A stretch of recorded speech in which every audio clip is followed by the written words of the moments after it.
تو شیخ زبیر صاحب کہتے ہیں کہ اس نے میرے سامنے کھجور اور پانی رکھا تھا، میں نے کھجور ادھر ہی پھینک دی کہ تم نے اللہ کے نبی پہ جھوٹ باندھا ہے، جب تک یہ حدیث نہیں مجھے دکھاتے نا میں نے کوئی چیز کھانی نہیں ہے تمہارے گھر سے۔ کہا کہ ہاذا کذب، جھوٹ ہے، وہ کہتا کوئی بھی نہیں۔ تو میں نے کہا رکھ دیا اسی گھر، میں نے کہا کہ لا اشرب شیئا ولا آکل شیئا انا فی بیتک ضیفک، حاتم صحیح بخاری اخرج لک الا فلا آکل شیئا۔ تو اب وہ شرمندہ ہوا کیونکہ میں اس کا مہمان تھا نا۔ تو شیخ صاحب کہتے ہیں جب بخاری لے کے آیا اس کے ہاتھ کانپ رہے تھے، یعنی امام تو تھا نا اندر۔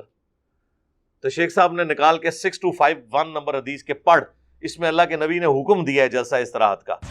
انہوں نے بیٹے کو کہا کہ صحیح بخاری لے کے آ، جب بیٹا صحیح بخاری لے کے آیا تو میں نے نکال دی کتاب الاستئذان سے حکم نبی کریم صلی اللہ علیہ وسلم کا جلسہ استراحت کے بارے میں۔ تو اس کے ہاتھ کانپ رہے تھے، جب اس نے اس کو لکھا اس کے ہاتھ کانپ رہے تھے۔ مزے کی بات یہ ہے کہ صلاۃ و تسبیح کے طریقے میں بھی جلسہ استراحت ثابت ہو گیا۔ مزے کی بات ہے نا، یہ اس میں ایک مدنی پوائنٹ آ گیا۔ اچھا، اس سے بھی بڑھ کر فضائل اعمال میں، فضائل ذکر والے چیپٹر میں شیخ زکریا کاندلوی نے، تبلیغی جماعت والے، انہوں نے صلاۃ و تسبیح کا جو طریقہ لکھا ہے نا وہ یہی لکھا ہے سنن نبی داؤد سے، اور وہاں پہ جلسہ استراحت موجود ہے، اور عام حالت میں یہ جلسہ استراحت کے دشمن ہے، اور کہتے ہیں جی وہ ترمذی میں حدیث ہے کہ نبی علیہ السلام پنجوں کے بل کھڑے ہوتے تھے۔ بھائی ساتھ امام ترمذی نے لکھا ہے، یہ روایتی صحیح نہیں ہے۔ اور میں آپ کو یہ بتا دوں علا وجہ بصیرت، یہ سارے اس طرح کی حدیثیں محدثین نے لکھی ان کا منہ بند کرنے کے لیے کہ پہلے لکھو پھر دسو کہ جعلی روایتاں نے، باقی وہ میرے کہنے میں تو نہیں لکھی کوئی، میں نے تو نہیں ان کو ابھارا کہ آپ حنفیوں کے ساتھ دشمنی کریں اور ساتھ لکھ دیں کہ ضعیف ہے۔ وہ کہتے ہیں ہماری بھی ہیں جی، آپ کی ہیں، بڑے اہتمام سے محدثین نے لکھی ہیں۔ بغیر رفع الیدین والی حدیث بھی امام ترمذی نے لکھنے سے پہلے ہی 256 نمبر حدیث رفع الیدین کی لکھ کے عبداللہ ابن مبارک جو امام حنیفہ کے شاگرد خاص ہیں ان کا فتویٰ لکھا ہے، اور وہ کسی سند پہ نہیں ہے جو کراچی کا مفتی دھوکہ دیتا ہے کہ سند کی بات ہے۔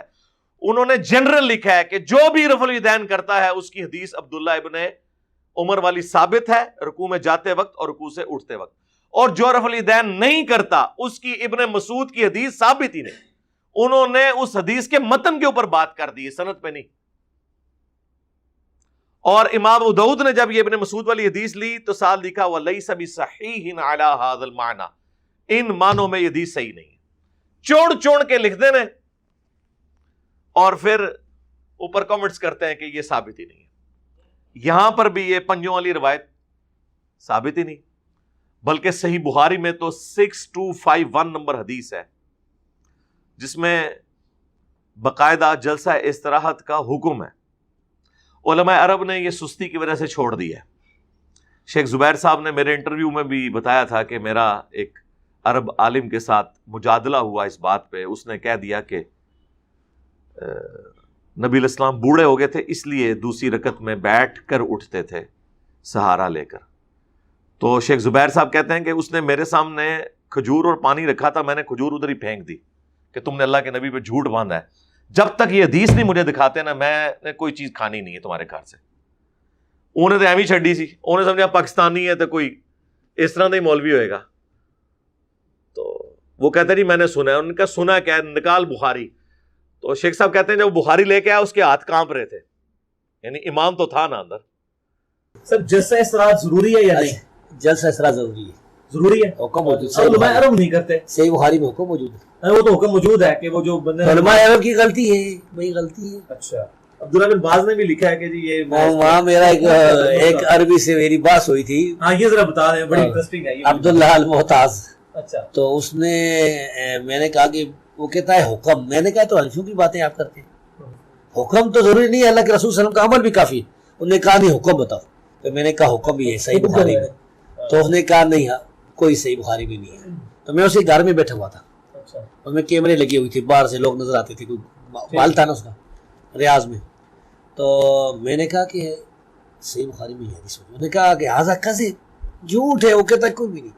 تو میں نے کہا رکھ دیا اسی گھر، میں نے کہا کہ لا اشرب شیئا ولا آکل شیئا انا فی بیتک ضیفک، حاتم صحیح بخاری اخرج لک الا فلا آکل شیئا تو اب وہ شرمندہ ہوا کیونکہ میں اس کا مہمان تھا نا. انہوں نے بیٹے کو کہا کہ صحیح بخاری لے کے آ, یا بیٹا صحیح بخاری لے کے آیا تو میں نے نکال دی کتاب الاستئذان سے حکم نبی کریم صلی اللہ علیہ وسلم کا جلسہ استراحت کے بارے میں. تو اس کے ہاتھ کانپ رہے تھے جب اس نے اس کو لکھا, اس کے ہاتھ کانپ رہے تھے. پھر اس نے حوالہ نوٹ کیا اور کہتا ہے کہ میرا استاد شیخ بن باز جو ہے وہ جلسہ استراحت کرتا ہے. پتہ ہے آپ کو شیخ بن باز ایسے قائل تھے, وہ کرتے لکھا ہے مستحب ہے, نہ کرے تو کوئی حرج نہیں. ٹھیک ہے, خود وہ اس پر عمل کرتے تھے. تو میں نے کہا کہ تو کیوں نہیں کرتا, لے شنتا لاتا جس. تو شیخ صاحب نے نکال کے 6251 نمبر حدیث کے پڑھ, اس میں اللہ کے نبی نے حکم دیا ہے جلسہ استراحت کا. وہ جو ایک صحابی بڑی تیزی سے انہوں نے نماز پڑھی تھی, سلام کیا, آپ نے کہا وعلیکم السلام, نماز پڑھو, تم نے نماز پڑھی ہی نہیں ہے کیونکہ اتنی تیز پڑھی تھی. دوسری بار, تیسری بار, چوتھی بار اس نے کہا اللہ کے نبی مجھے نماز کا طریقہ سکھا دیں. تو آپ نے فرمایا کہ تسلی سے وضو کرنے کے بعد قبلہ رخ کھڑے ہو, پھر آرام سے اللہ اکبر کہہ کے نماز شروع کرو, پھر قیام بھی سکون کے ساتھ کرو, رکوع سکون کے ساتھ قوبے میں کھڑے ہو. ہر جو پوسچر ہے اس میں سکون کا حکم دیا. پھر فرمایا کہ پہلا سجدہ کرو, پھر 2 سجدوں کے درمیان سکون سے بیٹھو, پھر دوسرا سجدہ کرو, اور دوسرا سجدہ کر کے پھر بیٹھ جاؤ, اور پھر اگلی رکعت کے لیے کھڑے ہو. یہ نماز کی بریکیں ہیں جناب, 3 نماز کی بریکیں ہیں.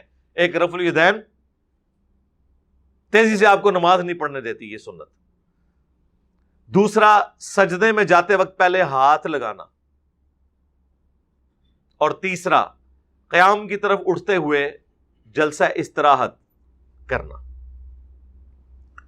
اب وہ جب حدیث دکھائی تو وہ پھر مان گیا, کہتا ہے میرا استاد بھی جلسہ استراحت کرتا تھا.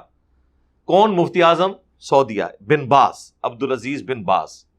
لیکن پریکٹیکلی اس وقت سعودیہ کے جتنے علماء ہیں, انکلوڈنگ مسجد نبوی کا امام, حرم مکہ میں جو امام ہے وہ بھی, یہ لوگ اس سنت پہ عمل نہیں کرتے. جلسہ استراحت انہوں نے چھوڑ دی ہے سستی کی وجہ سے. یہ تو ہمارے سامنے ہوا ہے. ہونا تو چاہیے. عبداللہ بن عمر جس طرح کنکریاں مارتے تھے نا, جز رفع الیدین میں آتا ہے, جو لوگ سستی کی وجہ سے رفع الیدین چھوڑتے تھے, ان کو بھی ویسے کنکریاں مارنی چاہیے, امام کعبہ کو بھی اور مسجد نبوی کے امام کو بھی, کہ تمہارے ابا جی تو باقاعدہ لکھ کے گئے ہیں, اور ان کی تو خیر اوقات ہی کوئی نہیں ہے. صحیح بخاری میں 6251 نمبر حدیث ہے, نبی علیہ السلام نے جلسہ استراحت کا حکم دیا ہے.